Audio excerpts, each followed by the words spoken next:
वह सृष्टि के रचने वाले कबीर परमेश्वर जी की असीम रजा से आप परमात्मा की चंद पुण्यात्माएं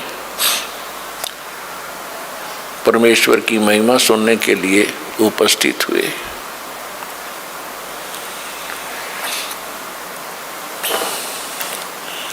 सत्संग में आने से जीव को पता चलता है कि ये मानव शरीर किस लिए हमें प्राप्त हुआ था। मात पिता मिल जाएंगे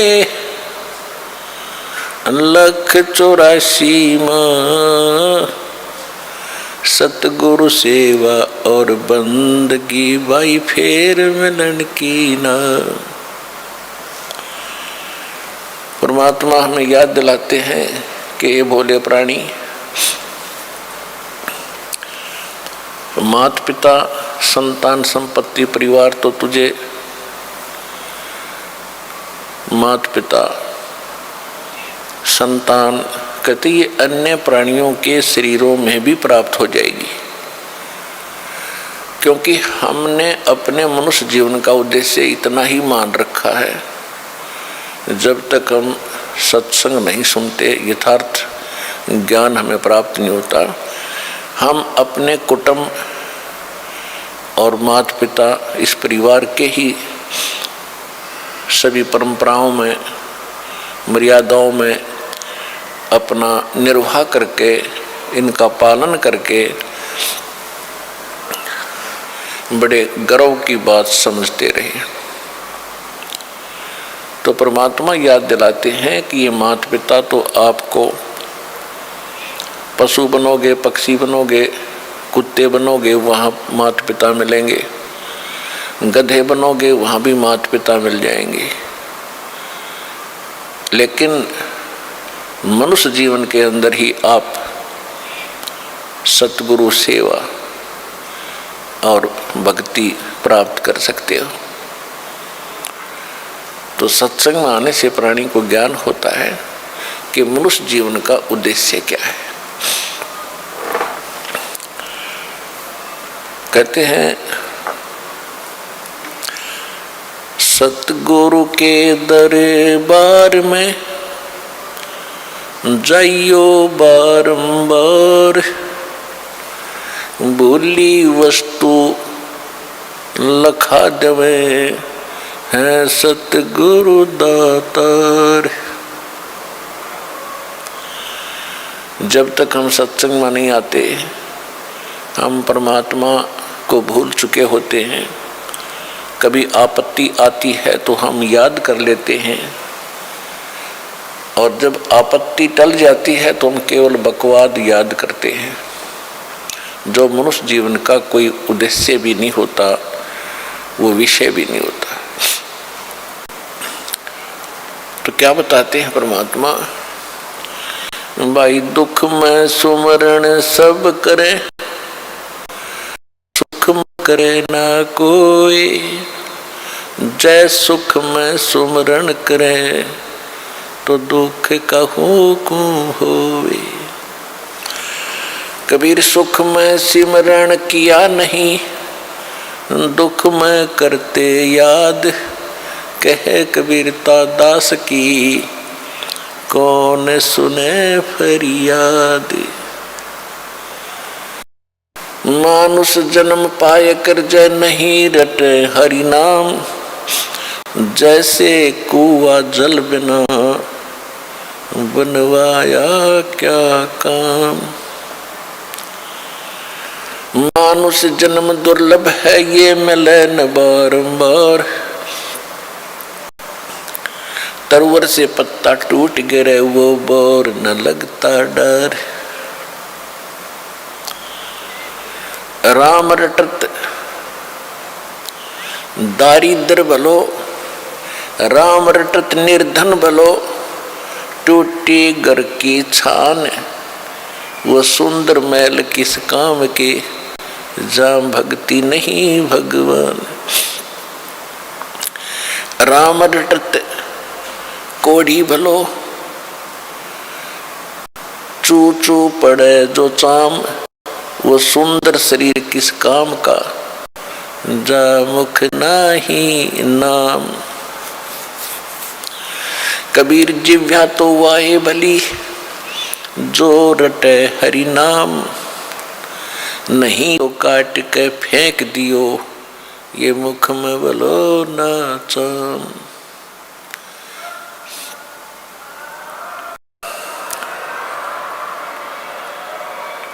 राम रटत कन्या भली, और साकट बलो न पूत, जैसे छेरी के गल में गलथन, जिसमें दूध ना मूत।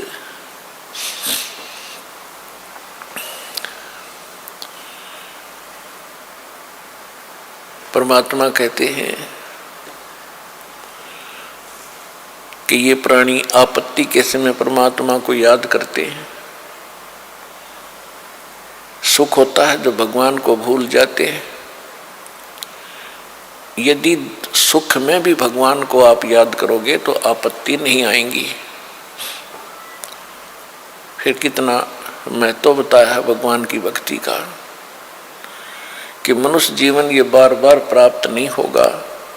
एक बार आपके हाथ से ये छूट गया तो ऐसे समझो जैसे वृक्ष से पत्ता टूट के गिर जाता है, पुनः स्थापित नहीं हो सकता। फिर क्या बताते हैं कि बिना भक्ति के ये प्राणी जब संसार छोड़कर जाता है, अंत समय में इसको सारे जीवन में जो जोड़ा था, इकट्ठा किया था और जो परिवार बना था, वो बहुत याद आता है। सारा जीवन परिवार के पोषण में, दुनिया के शोषण में और अपने कोठी बंगले बनाने में खो दिया। चलते समय जब इसको पता चलता है कि सारा कुछ तेरा यहीं रह गया, अब तू जा रहा है अकेला, ना कोई परिवार का सदस्य तेरे साथ है, तो उस समय की सतिथि बताते हैं कि पछाड़ खा खा रोएगी ये आत्मा जब तू चल लेगी अकेली। कहते टक्कर मार मार के, डकरा डकरा कर रोती है ये आत्मा जब यम के दूत इसको घसीट कर ले जा रहे होते। इसका सारा कुछ यहीं रह जाता है जो सारे जीवन में इसने जोड़ा था, जिसको ये आत्मा माने हुए था। तो परमात्मा याद दिलाते हैं कि काया तेरी है नहीं, ये माया कहां से हो, और चरण कमल में ध्यान रखो इन दोनों को खो। जब तेरा बॉडी नहीं है, बोले आत्मा, तेरा शरीर ही तेरा नहीं है, ये कोठी बंगले कार और ये बैंक बैलेंस बना लग रहा बोंदू, ये तेरे कैसे हो सकते हैं? तेरा क्या है? तेरा है भक्ति जो सीमंत तू कर रहा है, और तेरा है जो हाथ से छोड़ दिया, दान कर दिया।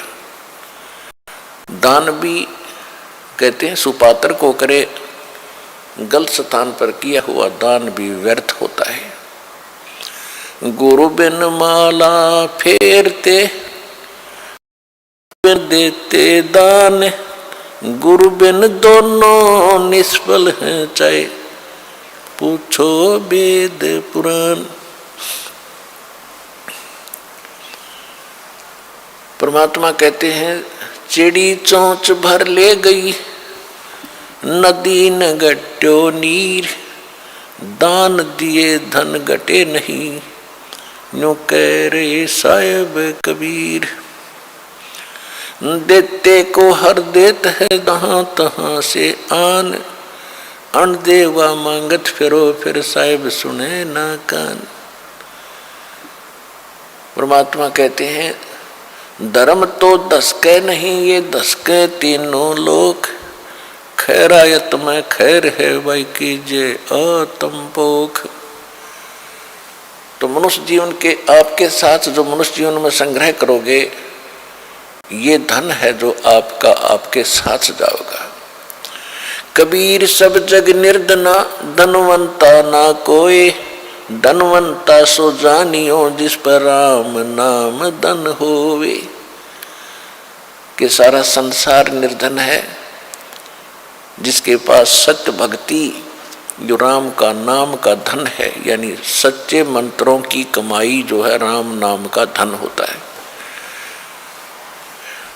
वो एक धनवान है। बाकी संसारिक संपत्ति, भौतिक जिसके पास संपत्ति है उसको अध्यात्म मार्ग में धनी नहीं माना जाता।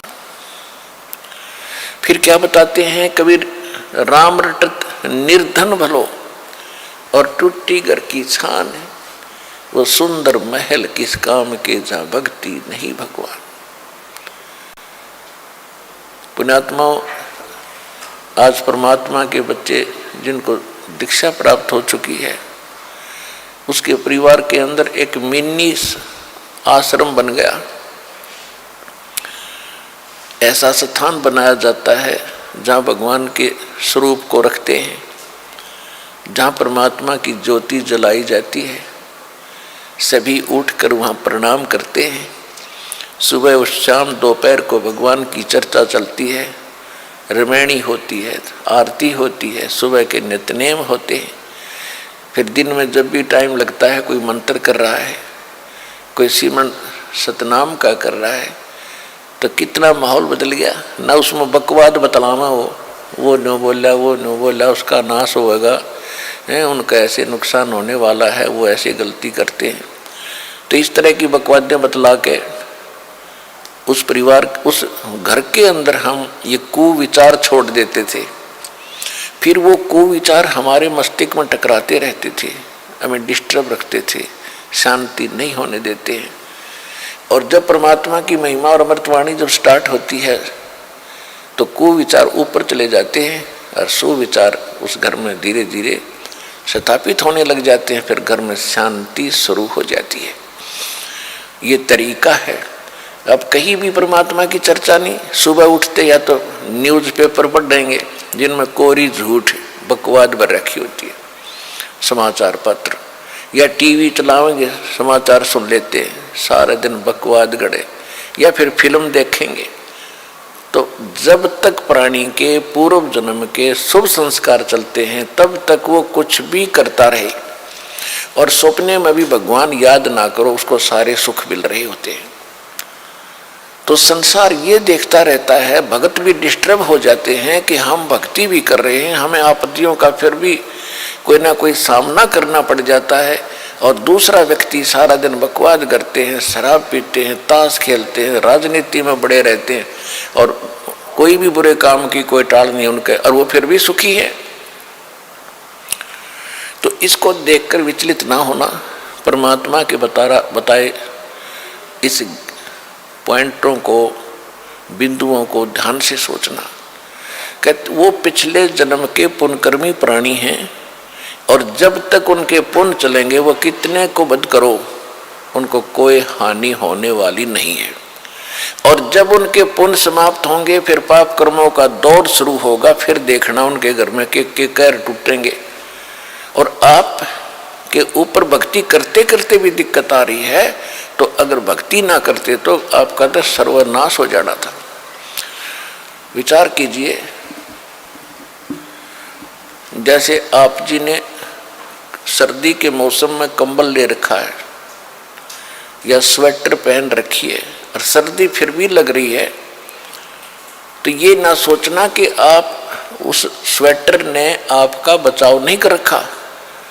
अब जैसे यहाँ भक्त कई कहते हैं जी हमने पाठ भी करवा लिया, जोत भी बोल दी, चौथी हाजरी भी लग गई, अभी तक हमें कोई विशेष लाभ नहीं हो पा रहा।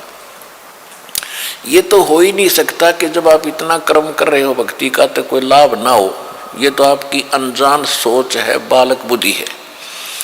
अब जैसे सर्दी का मौसम है, किसी ने स्वेटर पहन ली और फिर भी उसको सर्दी लग रही है, तो ये ना सोचना कि स्वेटर ने अपना काम ना कर रखा। स्वेटर अपना काम कर रही है, लेकिन सर्दी अधिक है तो उसके लिए जर्सी और पहन ले ऊपर के, और उसके बाद भी सर्दी महसूस हो रही है तो कंबल ओढ़ ले। यानी ये नहीं है कि ये कहना कि मैंने जर्सी भी पहन ली फिर भी सर्दी का लग रही हाथ पैरों को। तो ये तो अनजान व्यक्ति कहेगा जिसने इस प्रोसेस का पता नहीं, भगवान के मार्ग का ज्ञान नहीं।